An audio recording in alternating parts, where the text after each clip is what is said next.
자, 손 뱉고 인사. 안녕하세요. 안녕하세요. 위클리밴 문희정입니다. 이학범입니다. 6월 1일부로 코로나 거리두기가 완전히 종료됐습니다. 그래서 이제 마스크 착용 의무도 다 해제가 됐는데요. 또 하나 바뀐 게 있습니다. 이 바로 비대면 원격 진료입니다. 원래 사람 비대면 원격 진료가 불법이었잖아요. 불법이었죠. 코로나 시기에 이제 강력한 거리두기를 하면서 이제 비대면 진료를 한시적으로 허용을 해줬습니다. 그 사이에 수많은 사람에서요 비대면 진료 플랫폼들이 생겨났고요. 이 플랫폼들이 모여가지고 협의회도 만들었어요. 원격 의료산업 협의회까지 만들어졌었습니다. 맞습니다. 거리두기 종료되면서 한시적으로 허용했었던 비대면 진료도 다시 금지해야 하는 게 원칙인데 정부가 다른 선택을 한 거죠. 맞습니다. 바로 금지시키지 않고 6월 1일부터 3개월 동안 비대면 진료 지금 시범 사업을 하고 있거든요. 원칙적으로는 금지를 해야 되는데 대면 진료를 경험했던 분들이 이 이점을 이제 깨달은 거죠. 그래서 장점도 있고 단점도 있긴 하지만 3개월 한 번 더 시행을 해보자. 3개월 시범 사업이 끝나면 이걸 영구적으로 허용을 할지 아니면 다시 완전히 금지를 시킬지 아니면 또 다른 형태의 시범 사업을 해볼지 이런 게 결정될 것 같습니다. 네, 이건 사람에 한해서 위클리벳에서는 동물 이야기를 해야 되는 그럼요. 건데 네. 자, 동물은 어떻습니까? 원격 진료 불법이잖아요. 수의사법에 딱 비대면 진료가 불법이다 이렇게 규정되어 있는 조항은 없어요. 근데 수의사법을 찬찬히 살펴보면은 처방전 같은 것들을 발행하기 전에 수의사가 반드시 동물을 직접 대면 진료하는 걸 원칙적으로 전제로 하고 있거든요. 그러니까 사실상 대면 진료만 허용되어 있다고 보는 게 맞을 것 같습니다. 네, 코로나 팬데믹 기간 동안 사람에 대해서는 원격 진료를 일시적으로 허용을 해줬는데 동물과 관련해서는 어떻게 했었나요? 동물은 지금 불법인 상태인데 코로나 시기에도 임시적으로 허용을 해주지 않았기 때문에 네. 동물은 과거부터 코로나 시기 현재까지 그냥 계속 불법인 상태라고 보시면 됩니다. 네. 근데 이제 보호자들 입장에서는 저도 사실 비대면 진료 꽤 많이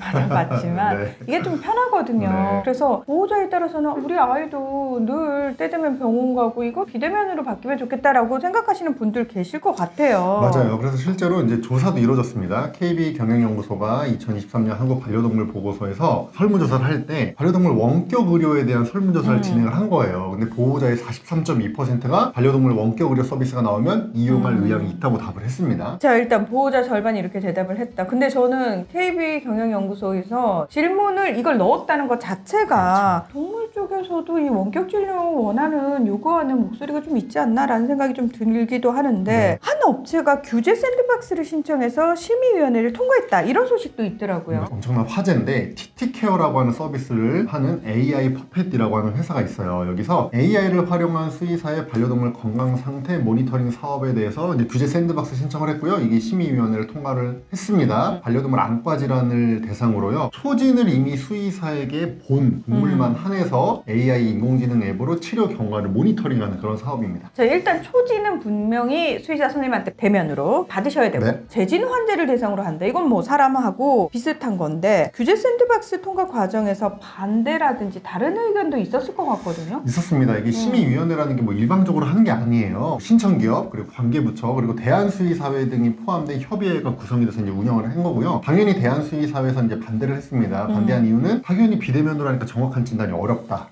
그리고 의료사고 위험성이 있는데 이런 거 책임은 또 수의사가 져야 될 가능성이 있죠. 그리고 보호자의 자가진료, 자가진단이 확산될 우려가 있다. 그리고 이런 서비스가 시행이 되면은 대형동물병원으로 환자들이 더 쏠릴 거다. 지금도 소형 1인 동물병원, 영세동물병원들이 경영난에 처해 있는데 비대면 진료가 확산이 되면 영세동물병원들이 더 힘들어질 거다. 이렇게 지적을 했습니다. 이런 의견에도 불구하고 통과가 된 거잖아요. 그러면 이제 앞으로 어떻게 되는 건가요? 일단은 동물병원 뭐 선정을 하고 서비스 구축까지 다 준비가 완료가 되면요. 올해 하반기 중으로 이제 실증 사업이 이제 개시가 되고요. 네. 실증 사업을 6개월 동안 시행한 뒤에 이 사업을 뭐 연장할지 확대할지 종료할지 여부를 논의하게 됩니다. 자, 우리보다 먼저 동물 원격 진료를 허용한 나라들 얘기를 좀 들어봐야 될 것 같아요. 네, 생각보다 많습니다. 뭐 나라별로 뭐 주별로 차이가 많이 있긴 하지만 상당히 많은 나라에서 원격 의료를 허용하고 있거든요. 관련 서비스도 굉장히 많이 등장을 했어요. 특히 미국에서 원래 원격 의료가 허용돼 있었습니다. 코로나 전에도요. 근데 그때는 동물병원을 1회 이상 처음에 무조건 방문을 해서 수의사를 직접